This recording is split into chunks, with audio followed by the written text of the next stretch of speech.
Hey everybody, welcome to So Many Sequels, your book club for movies. I'm Josh. I am Garrett. And I'm David. Welcome to So Many Santas. We're like, it's Christmas week probably. It is as of recording. Let's just say it is Christmas week. And happy holidays, says in sync. Yeah. Well, it's been a crazy year. I don't even know what to say. Just kind of easing into it. I'm at a point, truthfully, where I'm just over it. Yep. I'm just like, I don't even care. I don't know if anybody else is out there struggling with the Christmas joy, but I feel like it doesn't feel like Christmas. I mean, I was outside the other day in 70-something, 60 degrees. Yeah. It feels like October. It is almost the end of the December, and my tree still has leaves on it. Like, it don't make sense. I saw a man mowing yesterday. It's supposed to be like 75 Christmas Day, right? I know. It doesn't quite feel. They're singing "Deck the Halls," but it's not. I'm Christmas. It trying doesn't feel like Christmas at all. Mine isn't even like the seasonal depression. I don't think that's probably part of it, but it just doesn't feel like the holiday season. Well, the world's run by evil. True. Slowly getting warmer. Yeah. There's a certain evil in the air. Hell's not freezing over; it's coming to the surface. It's just bubbling up. It's We're bubbling, we're so swapping positions. It's tough one. It's a tough one this year. Yeah, but we're here to we're trying anyway, to watching try and bring Christmas some movies. joy. So we'll be talking about I'll Be Home for Christmas later this week. The Jonathan Taylor Is that a Thomas. joyful movie? We'll talk about it. Mm-hmm. I get more. I think I get more annoyed with it. I would agree. Okay. Tease. That's a tease. Subscribe at SoManySequels.com. Go to YouTube, Spotify, wherever you get podcasts, and check it out there. We'll have it out later in the week. But let's catch up with what we've been doing. Otherwise, lots of TV, lots of movies getting dumped this time of year. A lot of people home, off work for the holidays. Actually, I don't think any. Has anyone stopped working? No. I don't know what that's about. Energizer money, y'all just going. But anyway, they're dumping a lot of there's stuff. that. School's out, at least here in Oklahoma. So lots of stuff been coming out lately. I finally got a chance to start Stranger Things season 5. Nice. I had to do it because the series finale is gonna drop in theaters on January 1, and I bought a ticket. Should have waited till January 11th. So now I have 1 for 11. So now I have to finish it by then. So I'm enjoying it. It's great. Yeah, they were right. But you guys, I know you haven't gotten. You're not watching it right now, Garrett, and I know David hasn't watched it at all. I've got access. Oh, you've got some access? I found some stuff. Listen, I found ways. That's how we do. That's how we do it now. Yeah. We don't. I don't let them win. No. The option is not that I just don't enjoy what I like anymore. No, I'll find a way. I'm gonna watch it. I will find a way. If it's there, I'm not gonna say no. I had somebody ask me today. Listen, if somebody was willing to buy you a ticket to Christmas and it was to the Bahamas, would you go? And I went. If somebody was willing to buy my ticket to the Bahamas, yeah, but just you and like you have to leave your family. I'm like, I'm gonna go to the Bahamas. Like I'm completely alone? No, I don't go with anyone. I would assume if it's like your friends, like if a friend of yours is like, "Hey, I'm organizing this thing. Do you want to go to the Bahamas?" Yeah. Oh, yeah. This year, I would do that. That's the same thing. If somebody's like, "Hey, you want to see this?" I'm gonna be like, "Yeah, I want to see this." So all that to say, we turned on season 4. Oh, good. Last night to kind of start refreshing our memory. Smart. Or to start moving into season 5. Yeah, very smart. Very smart. I'm excited to see how it all comes together. Gonna be crazy. I've also been watching Pluribus. Have you guys haven't started that still, have you? You mentioned this, and I watched the first episode. Oh, good. I was doing some other stuff, and this is not a show where you can do other stuff. No, it's really not. I need to dedicate more time to focusing.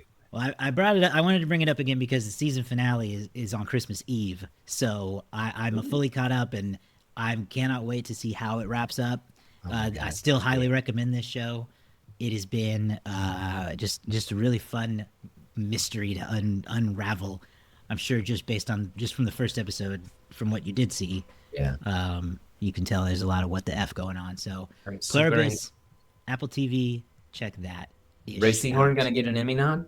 Oh, you know what? She should. She should. I mean, yeah, she should get a nomination for sure.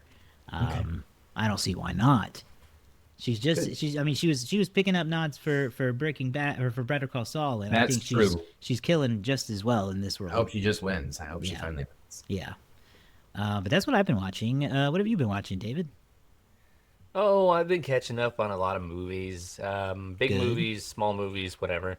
Like I watched Caught Stealing. I think, Garrett, you talked about watching Caught Stealing a little bit earlier this year. I want to watch it so much. I haven't had a chance to, but I saw that I might be able to get access to it again. So That's true. I'm intrigued by it. It's got a lot Yeah. of people I like. Darren Aronofsky. Aronofsky, his last name. Austin Butler is the star. You got Zoe Kravitz, Matt Smith. Matt Smith, the doctor. And The he's in it. And, and then also Vincent D'Onofrio, Liev Schreiber, Bad Bunny. He's in the too. Heck yeah. So, I mean, I love Bad there's- Bunny. It's a pretty crazy cast. Now, don't let this dissuade you too much. There was some stuff I didn't like terribly about it. Sure. However, don't let that stop anybody from checking it out if you want to. So, I mean, there's kind of a mild review for you. Like, not for me, but could be for others. Okay. Then you got Yeah, Jay Kelly. Isn't there Huh? a cat? Well, is there some kind of cat? Yeah, well, yeah, Cat is a major element, recurring character of sorts. Yeah. Then I watched Jay Kelly. This is the new Noah Baumbach, I'm back. Yeah. movie with George George. Clooney, and then The Adam Sandman. Sandler. in there Laura too? Dern. This is a movie that's like performances are excellent, and the story also very, story's decent, very good, very meta at times, and in fact at the very end, decidedly very meta.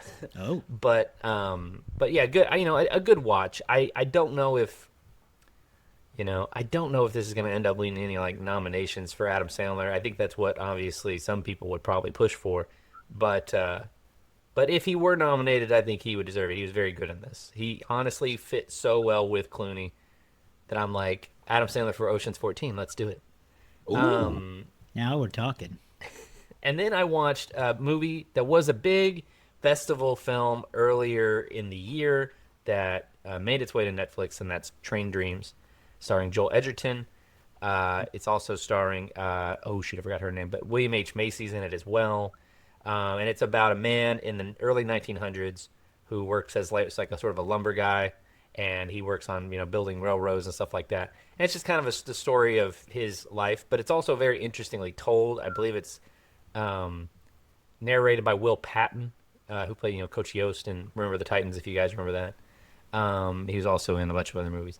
But anyway, it was a very nice film. It kind of goes down a route that makes it feel a little predictable, but the ending is very, very well done. So another movie with really decent performances and a solid story. But yeah, so I've been catching up on those. All right. What about you, Garrett? I've also been catching up on some stuff, similar things. Unfortunately, it's kind of a list. Truthfully, it's like okay, I gotta pad some stats, I gotta catch some stuff. So here's what's on streaming. Him just came out. You can catch it on Peacock. Don't. Yeah. But don't. It was disappointing. But don't. It was really disappointing, man. I feel like it had so much potential because I like Marlon. When Marlon Wayans is on, man, Marlon Wayans can carry stuff. He can be so good. And I don't necessarily think it was just him. I think it was just the issue of the whole thing. Like it didn't know. I feel like it was a good idea, didn't know what it wanted to focus on, and could have done better. Mm-hmm. You guys have seen it, right? No, Yeah. I think Josh saw it. I saw it, yeah, and the same thing. It just kind of, I didn't. It wasn't what I hoped it would be. Yeah. I'll tell you what, Peacock's really hamstrung by this deal that they've made with Rotten Tomatoes because like they're like, new movie, him, watch now, and then you just like see it over there in the corner. It's just like 40% on Rotten Tomatoes. Why and, anyone like, thought that would be a 29%. good idea is beyond me. Yeah. You I mean, can't- when the movie's good, and it's like certified fresh and 98%, 97%, it's like fine. But then they're like, hey, here's the new big movie of the week. It's Dog Water, Yeah, I was gonna say, and truthfully, I would say most movies are probably in that 50 to 60 to 70. You bet, like most movies that you watch would probably be in that range. And I'm so, also just like, why are you willingly showing people bad reviews for your film? Yeah. yeah. Just don't show them any. Let them decide for themselves like they used to. I also think this is on Peacock, or it was, and now it's somewhere else. But the Phoenician Scheme, which is, The Venetian Scheme. oh, I've gone totally blank on his name all of a sudden. What's his name? Wes Anderson. That one. Wes Anderson. Yes, I don't know why, but new Wes Anderson flick. Well, newish, newish. New enough. And it's got, a fun cast of crew. Again, I really like the performances. I like the oddities that and the eccentricities that the characters in his movies show.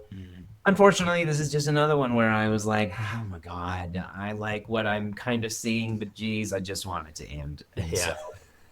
so I have that problem with Wes Anderson movies. I'm going to watch it again to give it another shot and see if I can pick up on some stuff. But God, I feel like he's just too smart for me, and I just can't quite get on the same plane. And I want to desperately, but I just can't quite get there. It's That's valid. too bad. Yeah, I know. It's valid. There are some that I really like, but it's just inconsistent. What about? And then Yeah, you gotta tell me about Roofman because I liked that one. Roofman was such a surprise. Yeah. I really liked it. Yeah. And the more I think about it, the more I like it. Like, Yeah. Channing Tatum, Kirsten Dunst. Channing Tatum is based on true events. Channing Tatum is a burglar who got caught stealing from McDonald's and escaped from jail and lived in a Toys R Us for X amount of months.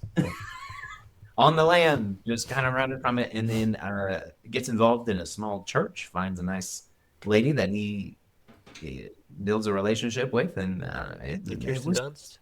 yeah, Yeah. and it was really awesome. It was funny. It was good performances, and it was just a very surprising and fun watch. I really liked it. Yeah. It's a blast. It's another movie where I just kind of like went down a rabbit hole reading about the real events, and it's crazy that he really did do pretty much everything in that movie. That's wild. Like the living in the Toys R Us and all that.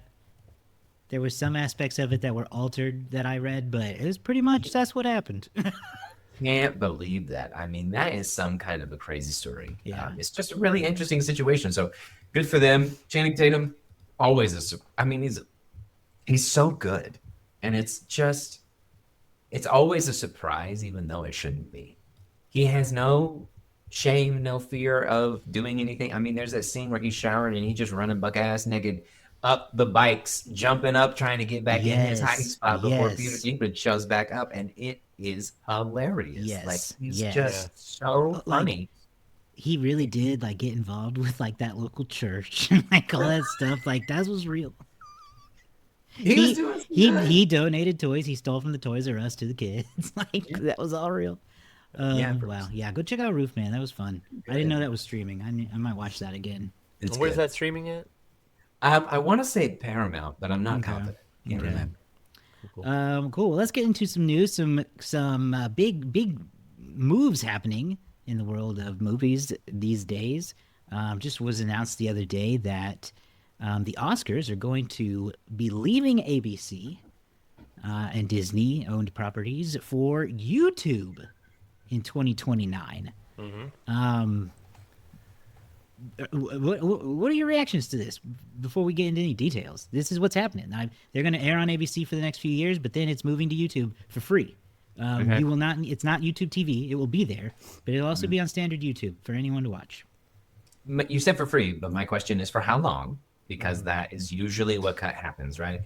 I know that they will be able to run ads and do all of that stuff on YouTube, so maybe that will kind of offset. I assume it would operate like a regular broadcast in that way. Like and so maybe that is the way, like you're going to watch it on YouTube, you're going to get the ads. You're going to watch it on YouTube TV, you're going to get the ads. But if I'm not mistaken, they were also offering some behind the scenes stuff. Yeah. I think the move is good. I'm here for the move. I question again how long it will be free. just because that has been the pattern. But I think it's a good move. Yeah, it could Yeah, I eventually be think- locked behind a paywall. Who knows? What do you think, David? Well, they get you used to it, and then the paywall comes in. But Mhm. I think overall it's a good move. It's a move that will allow, hopefully, the people designing the show. I mean, I'm sure there'll be some kind of expectation of how long it's supposed to be, but they will, I think, have the potential to be. I don't know. They're not going to be as constrained because you don't have to meet, That's it, there's certain no time. more You don't have to broadcast meet like, hey, we've only got regulations. X amount of time before we have to hit this commercial break. It's like you Yep. can insert the ads wherever you want. No more. Oh, the Oscars ran over. They can run over. It's fine. They can run over. No more You're not going to rushing run into through a bits. situation. Hopefully, The Just worst get thing they it can laid out. do is to treat it the same. Like that's the worst thing. Yes. If you just I make agree. no changes other than like, oh, we don't have time limits. Now it can just be longer. Don't do that. yeah. The big deal though is that this is going to mean that because the way that the Oscars work, the way the Academy Awards, any of these award shows work is they're on at a certain time here in America.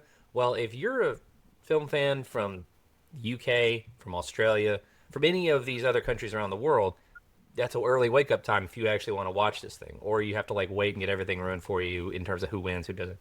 Now anybody in theory can pull this up, and watch it globally, at their. There's the opportunity to do this in a way that it works for everybody across the globe, and it's not going to be locked to like ABC or whatever. It's going to be available globally, so that's going to be huge. 2029 is obviously still a ways off, so we will see how many things change over the next 4 years, and. Who's gonna buy Google? That's the Who's question. gonna buy? Yeah, I mean, like, does Google buy something along the way there before that even happens? But yeah, so I mean, I think overall, I don't see a downside yet. It's always a case of we'll see. I mean, 10 to 15 years ago, this would have been a pretty unthinkable thing. Because even major. Oh, it live absolutely streams would on- have because 10 to 15 years ago, YouTube was a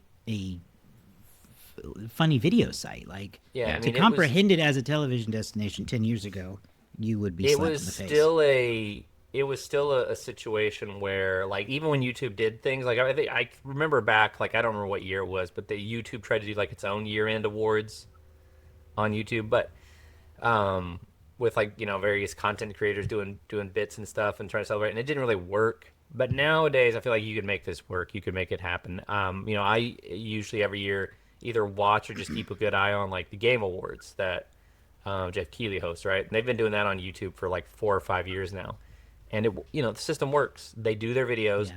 They very cliply cut from their feed and post that stuff immediately on YouTube to get more views, because maybe I want to watch the whole thing, but maybe I just want to watch the actual presentation. So they clip the presentation. To me, it's know. as simple as you should go where people are, and they're not on ABC. They're on No. YouTube. So Mhm. I am kind of immediately shocked better though. move based on that. It's if you don't believe yet that broadcast TV is dead, believe it. This Yeah, this is the end. I The am, Grammys are well, also leaving CBS Oh yeah. in the next few years. That was announced last year. They're going Where are they to, going? I believe they're going to Disney. Okay. So like broadcast is losing now. They're losing the award shows, so there ain't much left. I mean, all that's left is major sports, and that's been moving slowly to streaming the there, whole time. yeah. Once, Soap they, operas. once the Super Bowl moves to digital, Shit, I don't know like a how many streaming soap channel operas somewhere, still exist even. Young and Well, Old. they're on. Yeah, but not very many. Like most of them were killed off. But yes, I am kind of surprised that they did go with YouTube specifically. Like they already had the deal with ABC. Surprising they didn't make this move over to Disney Plus, or at least wonder what YouTube offered versus what any of the other studio streamers offered. But there you go. Nice. Yep. Then next up, we've got a update on the Warner Brothers Netflix potential merger. They have rejected Paramount's hostile takeover bid, meaning that now, actually, it really doesn't mean much, because the shareholders have to Warner Brothers shareholders have to reject it themselves. They probably will. So we're still looking toward Netflix being able to purchase Warner Brothers at some point. Do we think that's actually going to go through? Because I mean, even recently the president said that he would rather have Paramount do it, especially because of the whole CNN thing. Right. And No. so Yeah, I feel no, like it'll happen. you think so. Yeah, because Ted Sarandos will like give him a Netflix envelope made of plated gold, and then the deal's done. That's no, Oh like yeah, he'll get the brand new. They're just announcing it. He's going to initiate the Netflix Peace Prize. no, like Yeah. There's going to be an envelope that you they all mail. laugh, but that's literally what No. Tim Cook did that got I know. iPhone tariffs reversed. Yeah, Like he brought No, him that's that gonna happen. gold-plated thing, and then the Apple's tariffs went away. Like yeah, what a you- shocker. No, it's a transactional thing. Like It's Ted it's funny Sarandos because literally it's just has accurate. to ask. Yeah. So It's, yeah, I mean, think it's it'll very happen. likely something like that. Like this is still remains kind of an AVP situation. Like no matter who wins, we lose. But we will. I don't know. I mean, it could still take a very long time for all of this stuff to finally work itself out. Like it could still be midway through next year before it finally works itself out. And it could then be another year of transition and new things. I mean, just remember how long it took for HBO and Discovery to actually finish up. And then that lasted for like 7 months. Let me just We'll see. once again get on my horse and say, just cancel it. Listen, just cancel it. You don't need access to everything. We have become, as a society, so used to being able to have access to everything that we need to remember what it's like to not have access to everything. A little difficulty in our lives is a good thing, and I feel like I'd be careful with maybe that one because most we people can can't just take much more difficulty. Well, I mean, that's fair. That's fair. Some people I are sense desperate for access. streaming. Yes, that's fair. That's fair. But I think that again, is it? I don't know. I just think that renting stuff, really focusing on other things, is a better way to go. Get a book. I Like, thought there that are could other- work for me. I got Having a pretty single streaming service. Just don't. we downsized Spotify like a year ago, and Spotify without ads or without like non-premium Spotify is like almost unusable nowadays. It is unusable. Yeah. It's difficult. Everything is like paid services are unusable now, but that's a whole nother podcast. Yeah, it'll probably happen. That's my vote. Oh yeah, it'll happen. It's just a matter of how long can they stretch this thing out. Boo. Yeah. Boo. Blue Orange. And then then finally, this is going to tie into kind of our. I feel like we should just go ahead and announce it as part Yeah. of our Do it. to our start of the year. Most people have heard by now that Rob Reiner tragically was killed, allegedly by his son a couple weeks back, and there's still a lot to find out about that. And you know the story probably, or look it up if you Rob want. Reiner and his wife. Yeah, Probably, Rob Reiner, Michelle Reiner, both of them tragically killed. Rob, we've already covered some of his movies. He's one of the greatest directors in American cinema. I think a lot of people would agree with that. Before he passed, what have we already done? We've done When Harry Met Sally. We've done An American Misery. President. When we've done Misery. So after we're going to take our typical break at the start of the year, but we figured what would be a better way to kick off the new year than with a Rob Reiner theme month. So we will be back at the start of the year talking about some more Rob Reiner movies. Definitely going to hit up, look forward to The Princess Bride. I don't know what all we're going to do yet, but that one for sure. Yeah. So just sucks. You guys got a favorite you want to just say before we'll talk more next month, but I mean, I feel like it's just Princess Bride as far as like consistency. I mean, it's a perfect movie. There are a few. I would say that it is. I saw a video of him as they were circulating recently, and it was him talking about this one shot in that movie that he hates because there's a glare from the sun that gets in the camera, and he's like, "Man, it doesn't feel real after that." But yeah, I mean, that movie's just so wonderful. I want to highlight, because like there's a lot of his films that are great too, but I want to highlight too that like he was also a pretty consistently appearing actor in various things, and he never had like he never had like a starring role, but like he would be like a character in Ed TV, which I really liked that a lot. Obviously he was on He New didn't have a star. Girl. I know I was going to say it. All in the Family, bro. Well, it's All in the Family. I'm talking about as a film or anything like that. But he was on All in the Family. He was Meathead in All in the Family, so that was his sort of, main cast role. But yeah, he just makes a lot. He has a lot of appearances. A lot of in millennials will various remember films over him as time. Jess's dad on New Girl. Yeah, I was He gonna had say several Jess's dad on appearances New as Girl, Jess's which dad. Jess's dad was, or Jess's parents were Rob Reiner and Jamie Lee Curtis, and it's like, wow, how'd they do that? That's like perfect. And Anyway. they had Prince on that show too. People liked that show. Just literally no one watched it until it was canceled. Yeah. I used to watch anyway. We'll talk about Garrett New and Girl I another watched it. time. Remember, we TiVoed that, or First it show. wasn't TiVo, but we DVR'd I it. watched I watched New Girl while at work usually because I would Yeah. have to be editing. We had all the TVs set up Yeah. in the edit booth for various I reasons. remember So the New Girl final. would I always be remember on watching from the like final 11 season. to noon.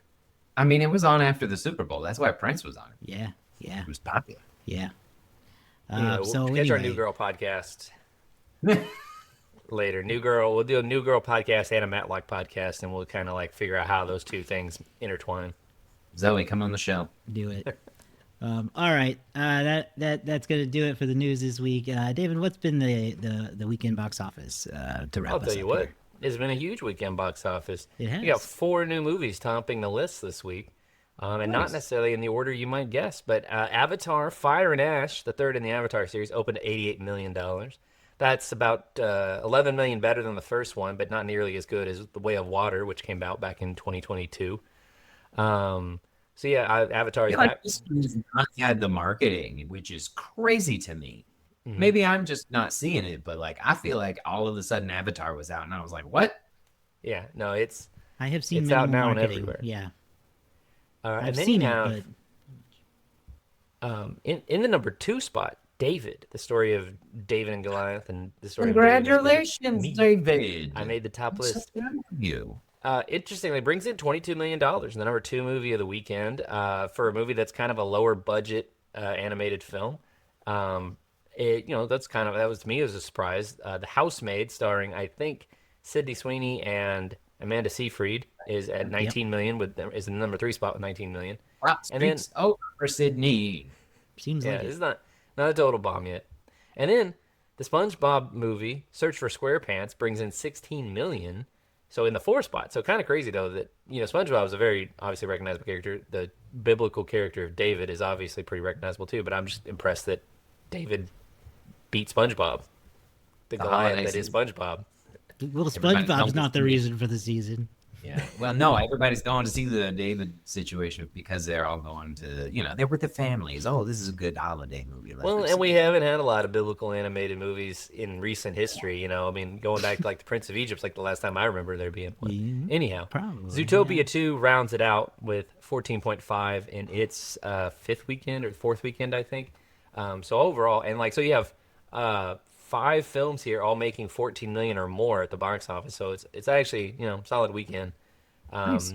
Movies opening wide next weekend include Anaconda with Jack Black and Paul Rudd, and then Marty Supreme with Timothy Chalamet. Chalamet. Even through the computer, Josh. Even through the computer.